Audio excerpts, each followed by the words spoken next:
There we go. There you go. Malik, my brother, how you doing? Good. Let me just back this up. Yeah. So we can see your And face a bit more. Can you adjust the camera slightly? yeah.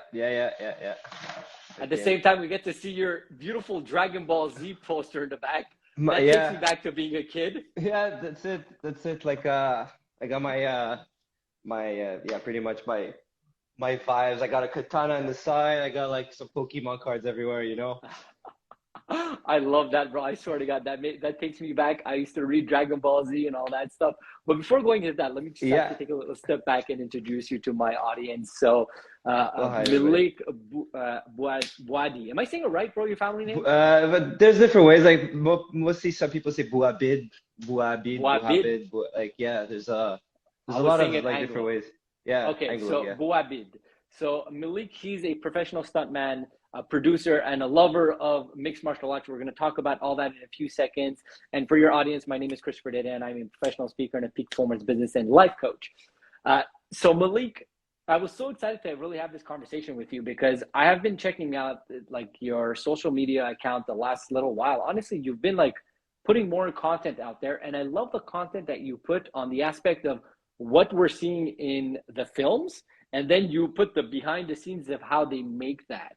So talk to me first of all, before going into all that, how did you get into the like being a professional stuntman? Because it's not a career that I know about. I don't think it's a career that they teach us in high Yeah, school or exactly. just show us that there's a possibility. How did you stumble into it? Was it like a dream? What's the story It behind was that? it's funny because like some people ask me that and like myself too. I when I think about it, I'm like, oh, like I can't believe like it actually happened. It started off like really like going back in the old days. I have a martial arts background. I did karate for 17 years. I actually have my black belt in karate. I went to Japan to do the black belt exam. Wow. So that was a big thing. When I was 17, I remember again for me, school was not really something that I associated to, or I just, felt like that was my identity.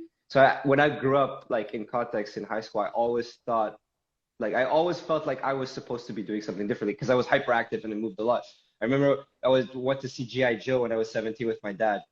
Random movie, but I was sitting in the chair and I was like, one day that's why like I want to be those ninjas. I want to do that stuff. So I asked my dad, I'm Wow. like, can I do classes like that? Like try kung fu, whatever. So we tried to find a kung fu class, but I never really got the support or the approval of it. So I kept doing karate.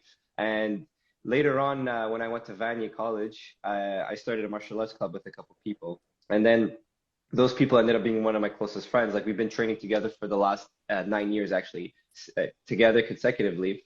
And eventually, as we kept training, we learned a bunch of things called tricking. I learned capoeira, I learned wushu, I learned a bunch of other martial arts. I learned like a little bit of like basically mixed martial arts. I learned all that stuff.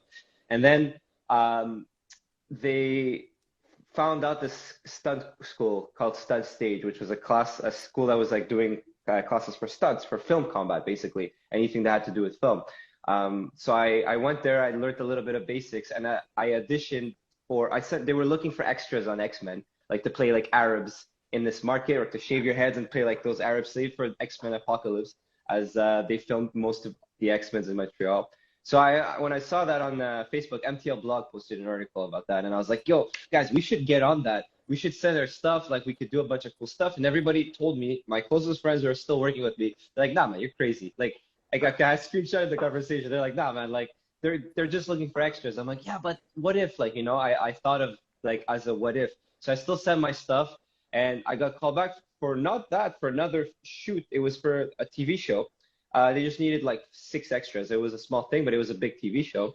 And then I remember that was my first ever film gig, and I was on set. There was one of the stunt guys running, and I knew the guy because he was a guy who did like acrobatics, and I was like, hey, like, and he's like, hey, and then I asked him my questions. I'm like, how do I get into this? How do I get into that? And he kind of guided me like into what the proper steps were. Then I got called on X-Men, and then I met some other stunt guys. They gave me the whole like stunt spiel, like how to get into the stunt industry, what to do, basically like how to make a demo reel, learn a couple reactions, learn how to fall, learn this and that. So I did that over a year. I worked on making a demo reel. I went to Toronto to try to meet some guys there. Came back. I got my friends to like help me film something. And then eventually I made a demo reel and I started sending it out to a couple people, to coordinators. And eventually I got contacted by a big coordinator in Montreal to do part of like he had a stunt team. He like a younger generation stunt guys. So he wanted to form stunt guys. So for 3 years, I did intensive stunt training like twice a week in Boucherville, learning a lot about fight choreography, reactions, how to fall, a lot of acting. Most of the stunt is acting, to be honest. And then eventually myself, I kept doing personal project with the guys that I train with, Vanya. We kept doing our own films, our own, fight projects, and eventually till now, having like an award on a film competition and getting hired to double actors. And it was really mostly because of that. So it's like we kept proving ourselves, and now to finally being able to work as a stunt performer on like American shows and movies, and for example. So that's basically kind of the origin story. I love that, Malik. Thank you for sharing that because it's so crazy. Like sometimes when you know, and you at 17 years old, you're seeing something on the screen, big screen, silver screen, and you're like, yo, I want to do that. Even though Yeah, it's not logical, even though like I know that you come from an immigrant background, so do exactly. I, and you try to tell that to your parents, they're probably like, what? Like, Yeah, what are you exactly. talking about? Like, go Yeah, become an accountant or a yeah, doctor, something exactly. that I they want an understand. engineer. Yeah, Exactly, and something that they understand. But to strive for something that may seem like it's completely outlandish can be scary for somebody who doesn't understand it. But the fact that you know that that's what you wanted to do, you fell in love with it, and you put the work, like all that story that you told us, I'm sure is on a timeline of like 10 plus years. This is yeah, not like in it was like exactly. It's been 10 years exactly that I started like trying to get to do this. so. It's yeah, That's the idea. Like anything that you want to be great at, you have to put in the time. And Malcolm yeah, Gladwell actually explained in his book Outlier the 10,000 hour theory or the 10-year theory. It yes, takes you that about one. Yeah. that much time to really become a master and expert at. So now that you're really getting into your own, and like I said, I'm looking at your stuff, and you're doing some like cool stuff with some great actors, and you're dubbing them and all that stuff. Where is the next level for you as a stunt person? Is there like, did you hit like that plateau, like you've already made it? Is there a higher level? Is it like once you find that person for that actor and you're always going to be doubling them? Like imagine like one example, like The Rock, Dwayne Johnson. He has one specific guy that looks like him and he's his double all the time. Like what are your vision for you in the future as a stunt person? Okay, great question. Because that's basically what I've been thinking of for the whole entire year, starting near the end of the year and then the beginning of the year. Um, my next goal is to go somewhere where the stunt industry or the film industry is more dominant, like Vancouver, for example, or Mm. Toronto. That way I can go to, let's say, work in LA, for example, where the industry is bigger. Montreal has a great industry, but it doesn't have enough work. There's too much competition and so little work. And it doesn't have to do with how good you are. It has to do with seniority. So unfortunately, it's like a time thing. So I want to go like the next step. And I actually auditioned for a really big role with two friends, and they would be filming in March, April for in Calgary, for example. And like I'm hoping to get that. I'm gonna find out on Monday. That's gonna pretty much set me to a different thing. Like I'm gonna that's gonna change my life in a way, getting this major role. But Okay. yeah, So if you could tell us what the role is, do so. I If can't you can't, I can't. I signed an okay. NDA. Yeah, like Okay. So they were don't. very super restrictive, but it's something. It's really cool. It's something that's gonna bring me more opportunity. But even then, like we don't like to live out of what if, and we audition like a lot of times. We send emails a lot of times, and we get rejected a lot, like every day. So like we don't expect things. Like in my head, it's like I want to get this, but I don't even think about like, oh, I'm gonna get this. I'm gonna try to like attract it, but I'm thinking of like I need to go to Vancouver. I'm actually we made a demo reel of all our team stuff. We have a website coming up, so we want to go with that. And the next step is to there's like three branches. Like the first branch is the professional side of just keep getting stunt contracts, networking with coordinators, producers, directors, and just growing as a stunt person. You don't necessarily, like you said about The Rock and having a stunt double. For us, it's different. We don't keep the same thing unless we get hired for a show. Like for example, I got hired recently for Ghosts to stunt double the main actor, Utkarsh. And anytime there's not much stunts in that show because it's a comedy. But Yeah. anytime there would be stunts, I would get called potentially to do either a stunt and then would go on set over the period of the project shooting. So if you double an actor, the best is to double an actor on a show like Titans or The Boys, for example, or like like a show with action, you double one of the actors. You stick with the actor for like a couple months. Like so they have an actor has like many stunt doubles, usually like 2, 3 stunt doubles. Each stunt double has his own like fortes. So it's like, let's say there's car stuff or fight stuff. So then you'd have a contract, you go there, or you go into like the pre-visualization side, which is the stuff before. So like the stunt industry is massive, which I'll explain that in a couple seconds. But yeah, eventually my goal is to just I haven't reached my plateau, if that was the question. Like I'm not even close. But like right now I work, let's say 5 to 10 times a year, which is a lot considering how much we like a stunt person make on the day. And the goal is to work, like my goal is to work twice a week, or once or twice every 2 weeks. So on average to get like I'd say 2 or 3 stunt contracts a month. That's considered full time basically as a stunt person in the industry. So you're making like our average 60K working twice a week, let's say a year or more than that. Okay, wait, let's unpack that, because if anybody's listening, they're like, oh my God, he's only working this much. Let me become a stunt person. No. I'm sure in between that, those are the paid moments that you're working on screen, but you're doing a lot of obviously training. Oh yeah, like you said, the emails, the follow-ups, so which your work like it's like so much more global than just being on screen. Exactly. That's the tip it's of a the full-time iceberg. investment. Yeah, absolutely. 100%. Yeah. Okay, People so see the check, they're like, you make so much money, and I'm like, yeah, but we've worked so hard, like. it's just like the old adage of like the overnight success, but that you really become successful putting in the work when nobody's there around you by yourself. So it's that time and that effort around there. Now, okay, a couple of things I want to unpack there. So first and foremost, the ignorant side of me, I didn't even know that stunt doubles have to necessarily audition, because I thought you just mentioned that. And now thinking about it, it makes sense, because it takes a talent to be like, hey, when you get hit, to act like this, act like that. Now that's one thing that I realized, and I just wanted to highlight that. Second thing that I realized, what you said, certain actors, especially when it's like an action role, whatever, have more than one stunt double that follows them.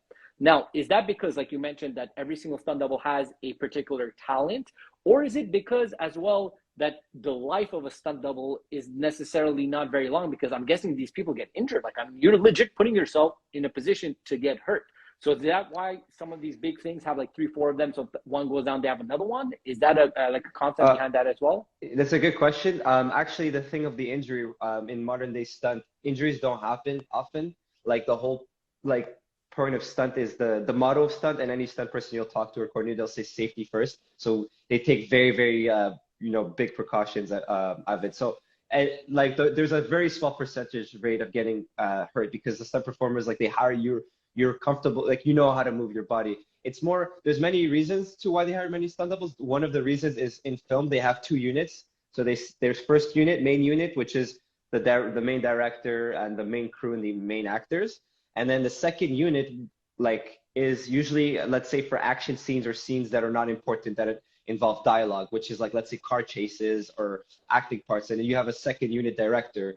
So you have 2 teams. One team is like, let's say they film Transformers here in the summer. So they film the main things here, and then the main team were left off to Peru to film other scenes. And then the second team kept shooting kind of the stunts. So if main actors go to, like, let's say, wherever the main unit is to film some stuff, and there's stunts involved, and stunt doubles would go with the main actor. But there's also stunts that involve, like, let's say the actor gets hurt, for example, then there would be a stunt double filming one scene, whereas they're filming another scene somewhere else. So they're filming in multiple locations at the same time. So they need like a stunt double, let's say, just to fall or to get the back of the head.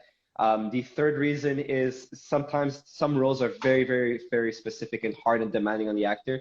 For example, like anything with Jackie Chan, Bruce Lee, or any action films, like even with Chris Hemsworth, some of like Deadpool, best example, Deadpool had like 3 or 4 stunt doubles in the film. Like superhero movies have a lot of stunt doubles because some of the stunts that you require are very, very like tricky and very performant. Like one stunt guy necessarily doesn't know how to do like acrobatics in a certain way, and another one is not that great at fighting.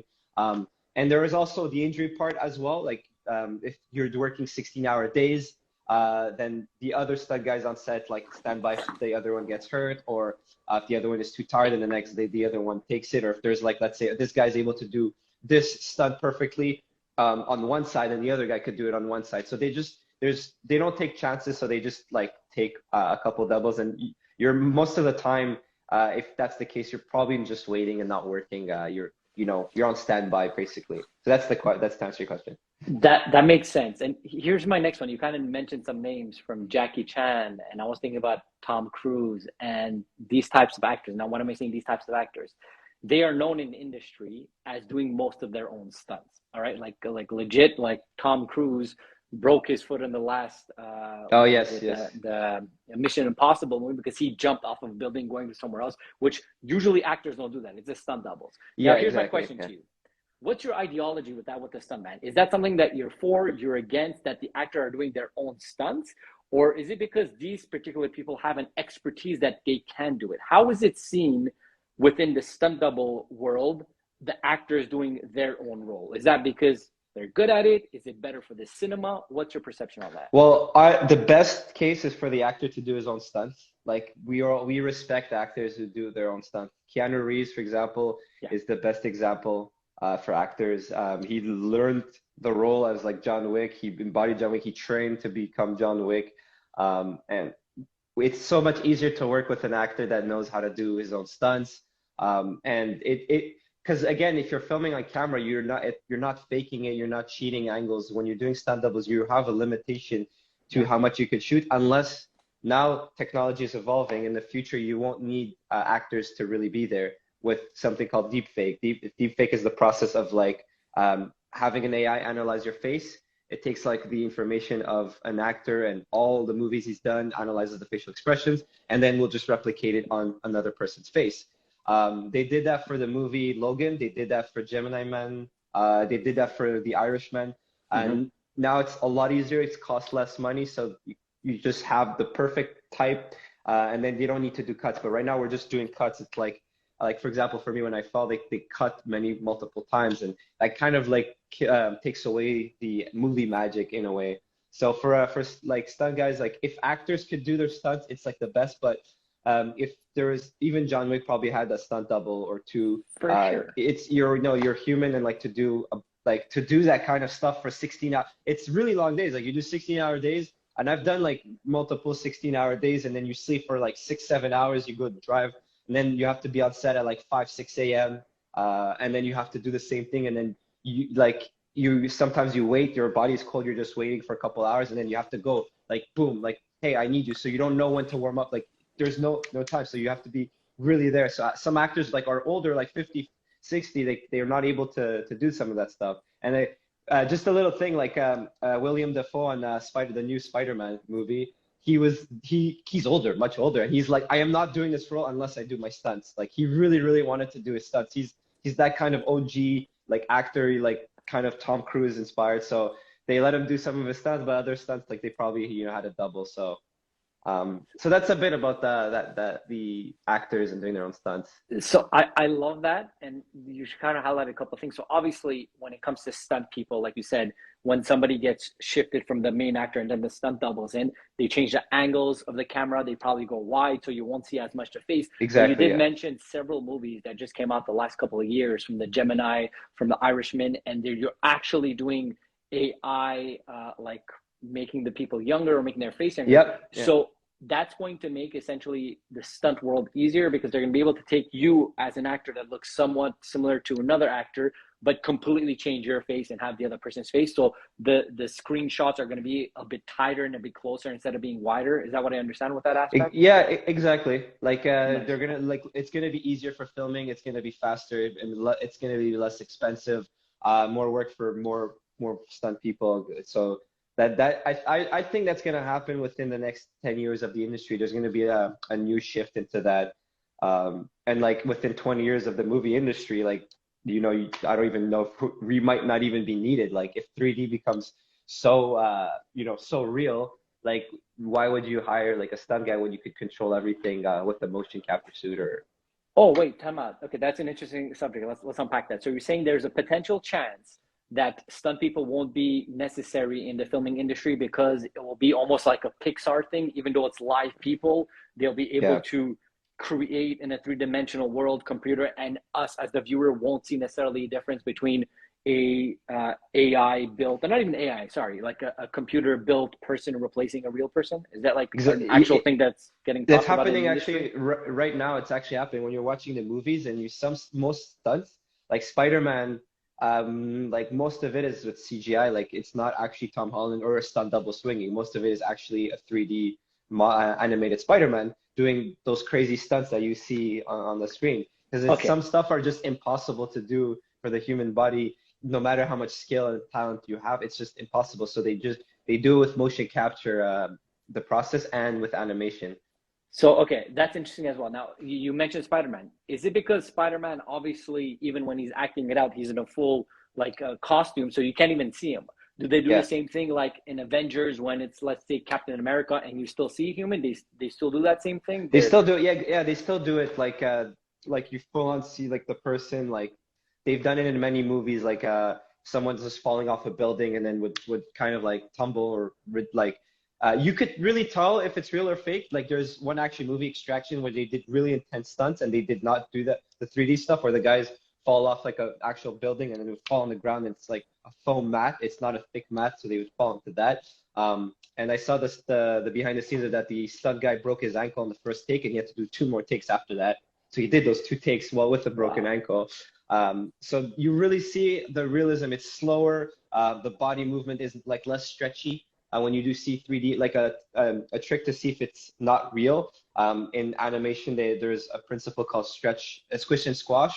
So to exaggerate the movements to give it more of a real life is the movement of the animation will kind of squish. So the composition of whatever object is animated will kind of shrink and then it will stretch afterwards. So if you're looking at actors doing stuff like on a movie, you're gonna see them stretch a lot in the film. You're like, oh, okay, that's 3D. But that is happening more or less. It's just rendering it. The problem with 3D is hyper realistic. It looks more real than real. That's the problem. So like Alita, for example, that movie was all done. That person wasn't real, CGI.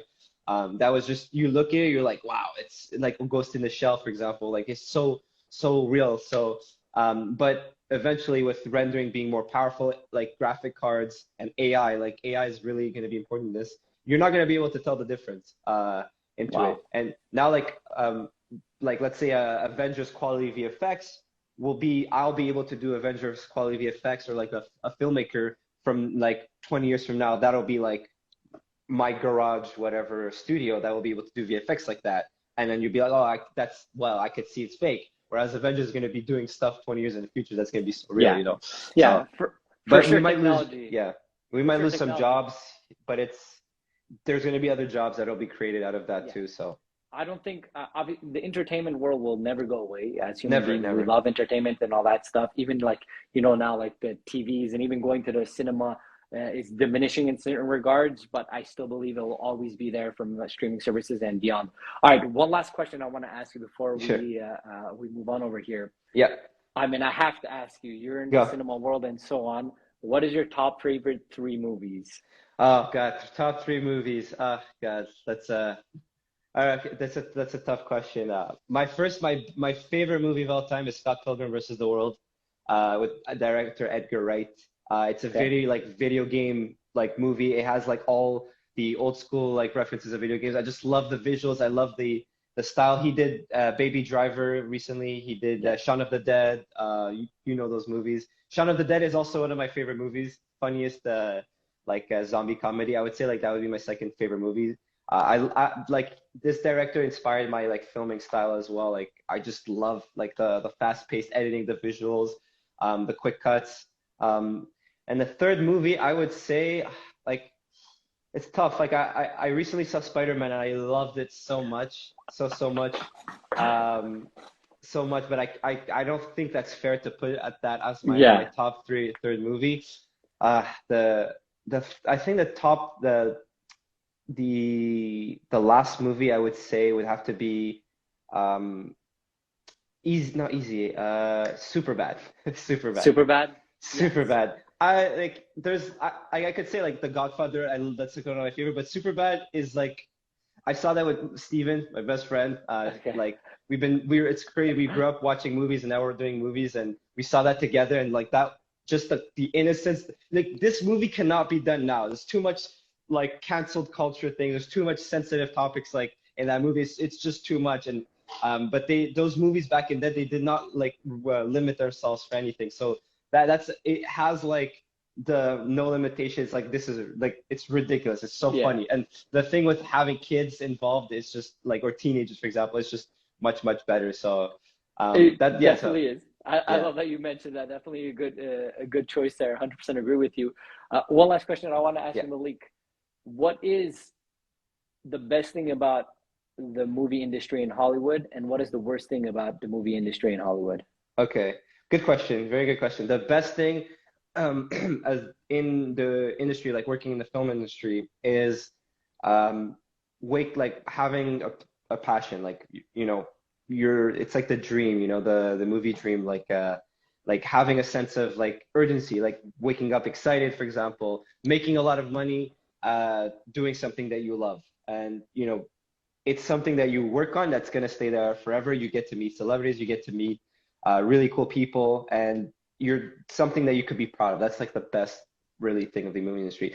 The worst thing of the movie industry that makes me question and makes a lot of people working in the question, there's actually, it's not one thing, it's like a multiple thing. It's working in the movie industry is the worst thing about the movie industry. And anybody that works in the movie industry has to agree, because working in the movie industry comes with a lot of cons, a lot of disadvantages. Number one, the long hours. Number two, uncertainty. You never, ever know when you're working. You never know if you're never guaranteed work.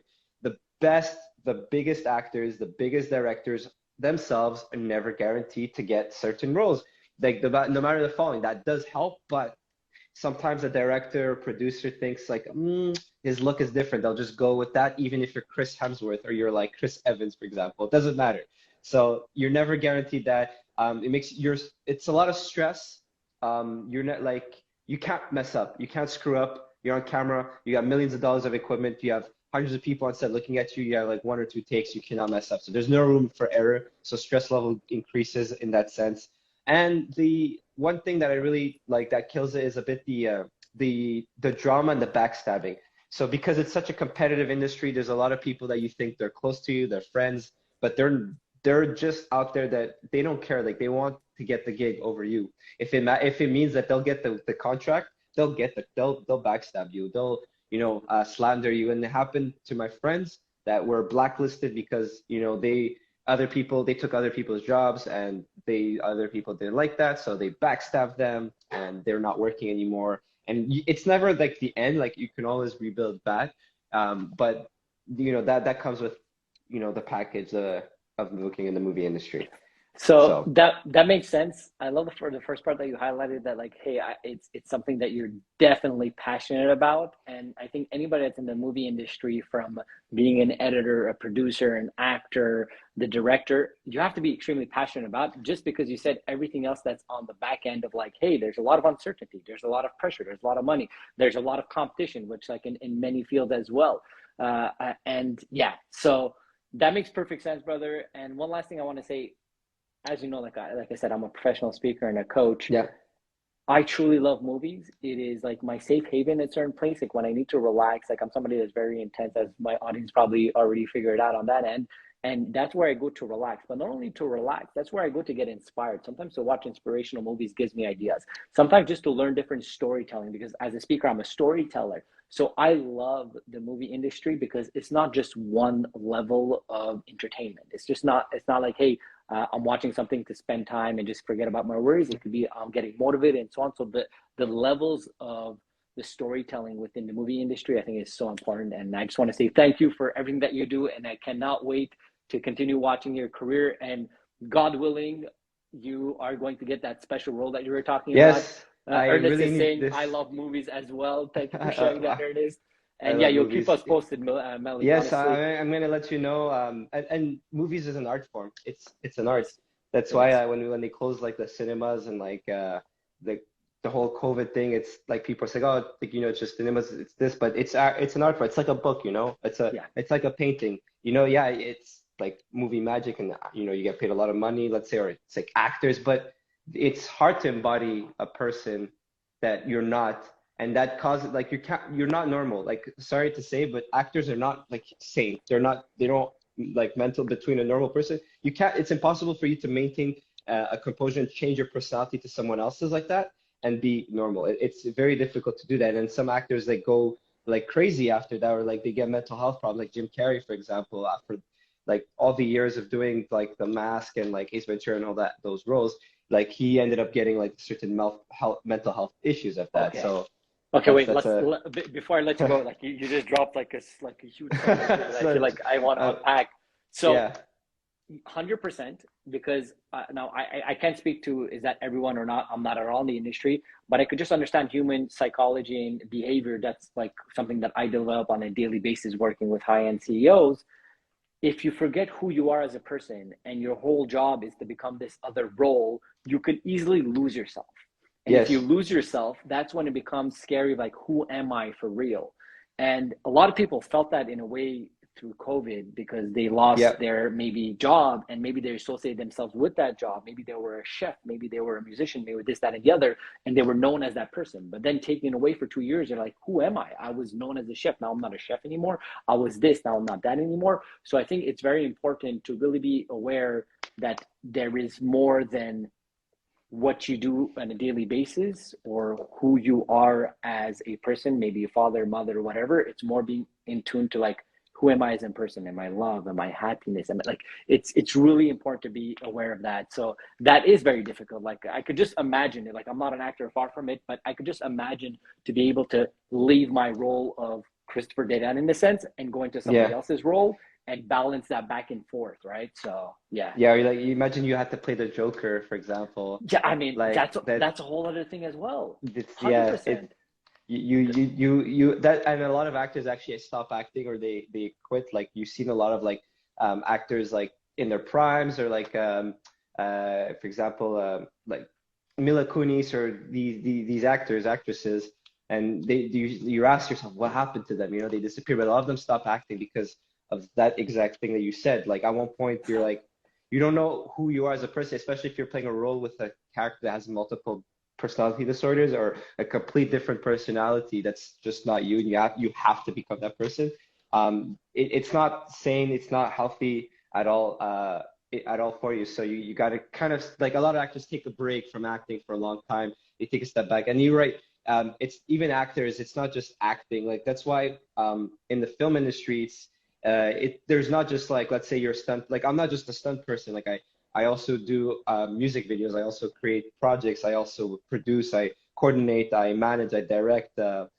It's not just stunts that I want to do, like just stunts, for example. It's like it's a broad things, and that's like who I am as my personality. I'll bring to like stunts, I'll bring to like directing, I'll bring to coordinating or whatever. And a lot of actors too, like they they invest, they donate, they have nonprofit organizations like Angelina Jolie, for example. You don't see her much in movies anymore. You just see her like either or getting involved with organizations and stuff like that. And relating that to the COVID aspect, it's like you said, like people that worked for 2 years, they lost their job and they're like, who am I? But that's the problem, It's if your life and personality revolved around just your job or just like, let's say you were like just a musician, then it causes depression after that. You end up it's serious because you don't know who you are. You have a break of balance in your life, and then that imbalance will cause you to self-doubt, like depressed. And that's why it's important to just take a step back always in your professional side, whether you're an actor, a professional speaker, a fireman, whatever. It's just to detach yourself. This is your job, your career. It is passion, you love it, but it comes down, if it's something that you do for money, whatever it is, this is still like it could, anything is pretty much an art form. It's still your career, your work. It's detaching. It's not I am Christopher Dedeyan as like a public speaker. It's like you're Christopher Dedeyan because that's who you are, and what does it mean to be that? And so that's like to leave off with that. Anyways, Malik, I mean, I feel like we could go on a little rant more, but I truly appreciate this conversation. Thank you for kind of opening the curtains and showing us what's behind the film industry. Not only that, showing us a different perception. I never even thought of like that aspect too much of like, hey, when they come from one mindset to another and how they keep it as an actor and the mental issue side of it. So my brother, congratulations for all your success. Wish you all the best. Thank you very much. Love what you're doing. Keep it up as well.